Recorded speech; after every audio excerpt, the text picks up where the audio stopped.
I'm Tess. I am a pre-service English language arts teacher studying at the University of Victoria in its education program. I was originally from Port Alberni, British Columbia, which is the armpit that you pass on the way to Tofino. I guess I'll just jump right into it. I haven't always been a lover of the English language arts. When I was a kid, I kind of struggled to read a little bit. My dad would read out loud to me, and I would just memorize what he said instead of actually reading, and I tricked them for a long time doing that. But my parents read out loud to me all throughout my life, and even when I was in the womb, my mother was reading to my older sister, so literature has always definitely been a part of my life. But until I started facing issues with my literacy, was more interested in math. My dad did really high-level math with me when I was really young. I was doing, very complex long division in the earlier parts of grade school. Didn't use much of it after school was done, but I did it. In the second grade, my French immersion teacher damaged her back, and we went through a series of French subs, which sounds inconsequential, but I really fell behind. And I, thankfully, in the third grade, had a teacher who recognized how far behind I was and was willing to work with me to catch up. So I did a lot of extra work at school. I got a lot of tutoring in my reading and stuff. And in the fourth grade, I still wasn't doing very well, but by the end of the fourth grade, I was really starting to get a feel for how writing and English worked. As it turned out, I had an undiagnosed eye condition, which is why it was so difficult for me to read. But because of my difficulties with it, I really had to learn consciously how to read. So although I am the slowest reader you will ever meet, I have really excellent retention and comprehension of texts. So I became very interested quite young about how stories work, since I had to spend so much time studying them. So I wrote my first novel when I was about 9. It was about dolphins at a hotel, and it was in French, but I was so proud of this that I would sit in front of the class with my little microphone and read it while everybody had their free time. Of course, nobody actually listened to me, but I learned how to validate myself through that. And I think that it allowed me to sort of be self-directed in my learning. I was determined to put all that extra hard work I had to go through to learn how to read properly to good use. So I developed an interest in reading and writing. The novel that convinced me that I wanted to be a writer, and which would have ultimately led to me becoming a teacher, is the first Bartimaeus book by Jonathan Stroud, The Amulet of Samarkand. It's an absolutely excellent young adult novel. It's fairly significant in length, but I read it first when I was about 11. It took me a very long time to get through it, but it's amazing, and it's definitely one of my top recommendations for students. One of the reasons being is that it is written from several different points of view. So this is the first chapter, and it's from Bartimaeus, who's the genie in the story. And then some of the chapters are also in Nathaniel's perspective. And Nathaniel is I believe he's 13 during the book, and he is a young magician who is going to try to summon a genie in order to take revenge on a powerful magician who embarrassed him. And I think it is fabulously written and really takes to heart the show don't tell principle, which is one of the most important principles of creative writing, and one that I like to emphasize. And I feel like a lot of young adult novels focus on the teenage experience, but don't actually acknowledge excellent writing. And I feel like this book really, really strikes the balance. It's absolutely fabulous, and it's one I will be really hoping to use in my classroom one day. After reading this book, I decided that I would start to write. My first writing experience came lesson allowed me to come up with an assignment for the class. And I thought it'd be cool if we wrote stories in the perspective of the characters that we were dressing up as for Halloween. So I dressed as Killer Barbie and wrote stories about Killer Barbie. It was weird, but I just absolutely fell in love with writing instantaneously. I hadn't really written since the endeavors with the dolphin novel, so it was definitely revealing to try something a little bit different. In the 7th grade, I wrote my first novel. It was about fairies, and I'm still working on it 10 years later, but it's a young adult fiction piece that was based on pretend games that the kids would play. I never really stopped playing pretend games. I'd be begging my friends at 15 to play pretend with me because it's just how I always saw the world. I think of Ms. Anderson really fondly, and I frequently visit her classroom and still teach her students principles of experimental writing, because she really showed me that you can't underestimate a kid, because young people in adolescence, or she teaches middle school, so preteens, are so intelligent and amazing, and she is definitely a teacher who is able to push kids just beyond that zone of proximal development and get them to really extend themselves, and kids just react so well to her, and she's without a doubt my idol. So taking a cue from her, I sat in on one of her classes in November of last year and was asked to do an exercise with the students on Remembrance Day. And so I asked them to imagine what it would be like to be at war, not to just say that they're grateful that people did go to war for them, but to imagine what that would actually be like. And the results of this exercise were so incredible. One of the students, labeled a problem child, actually produced one of the most amazing pieces of literature that I've seen produced by someone so young. And he even knew by instinct to cheat the tense, which means that you switch from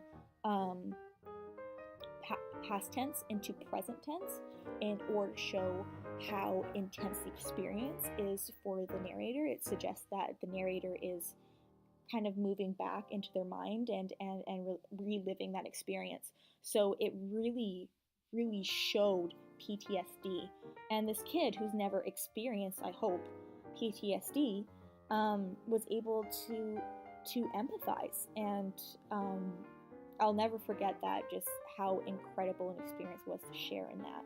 And so my desire is really to push my students, not to produce, but to extend their understanding of the world and to challenge their own beliefs and the beliefs of others. Whether it is to, reaffirm their own beliefs, change their own beliefs, or just complicate their views, because the world is so complicated and ambiguous, and yeah, I could go on and on about it, but back to me. In the 8th grade, I had written 2 novels by then, and I had a publisher interested in it up in Prince George. So that was developing, but I was starting to get a little bit antsy, so I decided to start writing music to go along with my stories.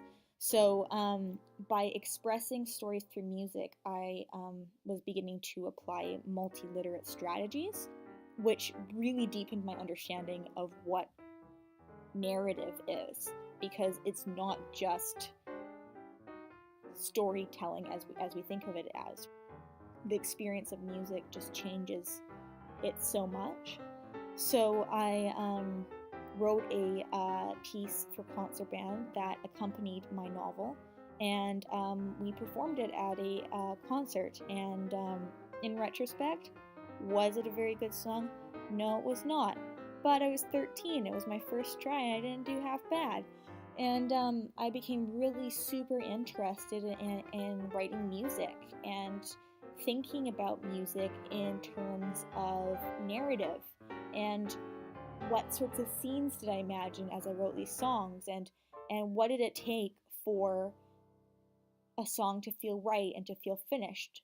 And that wasn't just theory, even though I learned a lot about music theory, but I think that's just like English as well. You know, you can learn all about literary terms, and eventually you just kind of have to let it go and see what happens.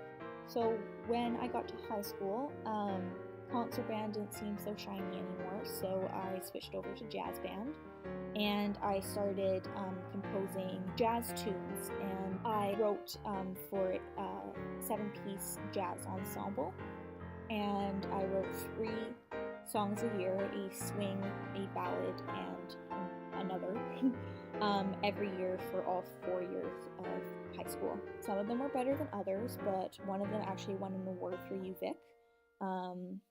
And that was in the 10th grade. Yeah, I was pleased with myself. I mean, I was really kind of progressing, and although I was getting a lot of stimulation through my writing and a lot of validation from my teachers, and a lot of time spent in a group with my music, I began to feel really alienated at school, and at first I thought it was because nobody was as driven as me, but I'm beginning to understand more and more that I lack some social literacies. In early high school was the major onset of my anxiety. I always had anxiety, but it was majorly onset then, and I developed an even heavier reliance on the world of literature. One of the novels that I read at that time and that kind of made me feel more connected was this novel. It's called Great and Terrible Beauty by Libba Bray, and it's about a girl who in the Victorian era is well, she's a sort of witch, really, but she's able to enter this magical world called the Realms, and she has this incredible power that nobody knows about, and she does eventually invite some friends into it, but in the end she has to make all her decisions herself, and I really related to that, in that I felt really alone, and with, you know, I've had a lot of practice at a lot of different art forms, but in the end I felt very much alone. And that's one of the reasons why I want to become a teacher, not only because I love teaching, but because adolescence is such an incredibly difficult time that I want to provide my students with a literature that might help them guide them through it, because that's what adolescent literature does. It and literature in general does. Literature is a practice of empathy and of learning before having to experience. You can experience 1,000 lives without even stepping outside your door. And I want to be able to provide that opportunity to students who, you know, as kids, you don't have a ton of choice about what you do. But I also want to support them through the incredibly difficult time that adolescence is, because it is so complex and there are so many changes happening in a teenager's body and mind that I can't believe more people don't go crazy. Anyways, as high school progressed, my anxiety got progressively worse, and I got deeper and deeper into my literary studies. I began to be able to comprehend sort of heavier texts like Shakespeare, and the first Shakespearean play that I sort of fell in love with was King Lear, and now I've studied thoroughly about 13, and Heart of Darkness by Joseph Conrad, which still remains one of my all-time favorite books, although I think that unless I have a group of students who are all in the formal operation stage of their development and are capable of really abstract thought, I don't think that Heart of Darkness is one that I would bring into the classroom, simply because it is so abstract and feels quite distant from their current experience. Whereas books like A Great and Terrible Beauty and The Amulet of Samarkand suggest experiences beyond their own, i.e. this is about a magician, and this takes place in the Victorian era, but in the end, this is about petty revenge and about feeling alienated at school. And those are things that they can relate to, and introduces the idea of empathy and expanding one's world of thinking. Whereas Heart of Darkness is definitely a lot more introspective and would be one I would encourage readers who are ready for that one to do. As I got into heavier text, I started to realize some of these notions of the importance of text in terms of our social development. Texts like these can act as scaffolding to get to texts like Heart of Darkness and or King Lear for that matter, which are still, don't get me wrong, astronomically important texts, but without scaffolding, they remain inaccessible. And if we don't provide scaffolding for our learners, then how are they ever supposed to understand? Like, that's like asking, like speaking to a kid in a foreign language they've never heard before, right? But at the same time too, we shouldn't just assume they won't understand, because that would be placing limitations on them. And that's why I think student-directed classrooms are going to be so revolutionary, because students should be in charge of their own learning. It's absolutely crucial. And that's part of that gradual release of responsibility. If I just tell them that they should be reading Shakespeare, they're never going to be able to extend their zone of proximal development, because I'm already shooting way too high for, the general populace. First, we should focus on a love for reading and then start expanding things. I want adolescents to be able to state an opinion and not worry that they look like a nerd, or that they are going to say something wrong, probably most importantly. I don't want them to worry they're going to say something wrong or look stupid, because their experience and their lives are just as valid as the experience in life I have lived as a degree holder. Yeah, maybe I know a little bit more jargon about, Shakespeare, but even then, maybe not. I think that sometimes there's an overemphasis on the efferent readings of the text, like a lot of, basic comprehension level kind of stuff. I feel like if you need to ask those questions about basic comprehension, you haven't taught your students how to be reading carefully enough, and the importance of reading, and maybe they're not reading what they want to be reading, because most people will carefully read something that they want to be reading if they're interested in it. Or maybe they're like me and how I was a kid, and they have some sort of physiological issue that is preventing them from, fully engaging in a text. In which case, what are the other modalities that we can offer them? And I think it's a really important thing to consider. And this may be biased because I have a degree in creative writing, but I think the aesthetic part is the most important part, because that is the purpose of literature.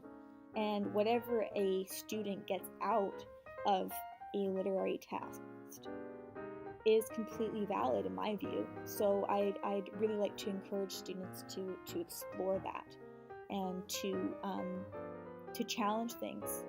And as I've learned through my experience as a reader and as a writer, and although aspects of my experience have maybe been unique, I think that the struggle to learn to read is pretty universal, and kids engage with literature often from a young age. And if they don't, then they've had other forms of storytelling and experience, whether it's through TV or film or oral storytelling or what have you. And I think that it's important to validate all of those experiences, and one of the best ways is through one's own creative expression. I'm not interested in bringing these texts into the classroom, talking about them, and then leaving them behind. I want the texts that I bring into the classroom to act as mentor texts, because if we're passively experiencing art, then what is the purpose of it? Art needs to be responded to, and texts, whether they be books like these or film or what have you, should be responded to. And it's okay to not like something, and it's okay to loathe the text or think it's boring, and to ask kids, like, what would they do differently. I did a really interesting exercise with a group of 8-year-olds in a visual arts camp I was running, in which I asked them to pick one of the famous paintings I had on the wall. There was everything from Renoir to Jackson Pollock, and pick one that they did not like, and to make their own version that they would prefer. And some of their interpretations were just so interesting. I mean, I had 3 musicians by Pablo Picasso, which is like very cubist and odd looking to someone who doesn't know what cubism is. And the kids were just like infuriated by it, which is just so interesting. Yet at the same time too, I mean, that is considered great art. So what is great art? I mean, if art makes you feel something, but that's the aesthetic part of it that I really want to tap into, not only as an ELA teacher, but as a teacher and lover of creative writing. And not only to teach students academic literacies, but to teach social literacies too. How do these books and texts and movies affect your life, and how do they relate to your life, and how do they change your perception of the world? I often ask myself, what would King Lear do? And then I do the opposite, and things usually turn out okay. Because I learned through looking at King Lear's experiences that although I loved his character, I would never make any of the decisions that he did, or I would be appalled at myself if I did. So by reading King Lear, I know not to confuse love with vanity. And that was an important lesson for me as a teenager, because I think as teens, sometimes we do that. I progressed on to university and did a lot of study and stuff, and at first I loved it. But a lot of my teachers in creative writing were not supportive of my need to experiment. When I'm writing a story, personally, I am not interested in linear narrative, but I'm interested in taking an artistic goal and exploring it through story. So I will do something like what would happen if I superimposed an adult voice on the psyche of a child. And that was one of the pieces I was most proud of, and I was lucky enough that semester to have a supportive teacher. But I showed it to other teachers, and they were absolutely appalled by it. And that's fine, because, you know, if we're going to have that have aesthetic response to literature, then sometimes, you know, not liking something has to happen. However, I really learned what it meant to be a good teacher through that experience, because some of my teachers were able to say, okay, well, Tess, this is a little strange, but I can see what you're trying to do, and I'm going to help you try to do it. Whereas other teachers told me that it was a waste of time, that I was a terrible writer, and that nothing they've read has ever made them angrier. that was hurtful and it crushed me. I never want a student to love something and then to start hating it because I crushed them and I did not give them the validation that they needed. And I think that's in the end what teachers must do, especially in the humanities, is to differentiate between negligence and intentions, because if students think that the intention of their piece is going to be judged simply on the merit of the teacher not liking it, they're never ever going to take risks. And a fear of taking risks is going to lead to negligence, because how can you be invested in something that you don't believe strongly in enough to take risks with? That's my view anyways. As a result of some of this and having learned a lot about writing, I really wanted to share my understanding of it. So in 2015, I started the Right Mindset through the Roland Arts Center in Port Alberni, which is a program that allows students who are interested in writing to try more advanced techniques. And I founded and facilitated it, and it's still going in a new capacity through my inquiry project. But by teaching writing, I learned more about writing and life than I ever did in the classroom. And I think that's in the end why I want to be a teacher, because I can talk forever and ever about pedagogy and my views on pedagogy, but in the end, I want to be a lifelong learner, and I want to inspire others to be lifelong learners, because education can never be taken away from you. And I want to help students to realize what a privilege education is, and to help them take full advantage of that. In my case, through the study of English literature and creative writing, but to encourage them to pursue whatever it is they're interested in, even if it's math. Just kidding. Well, I think that's all for me.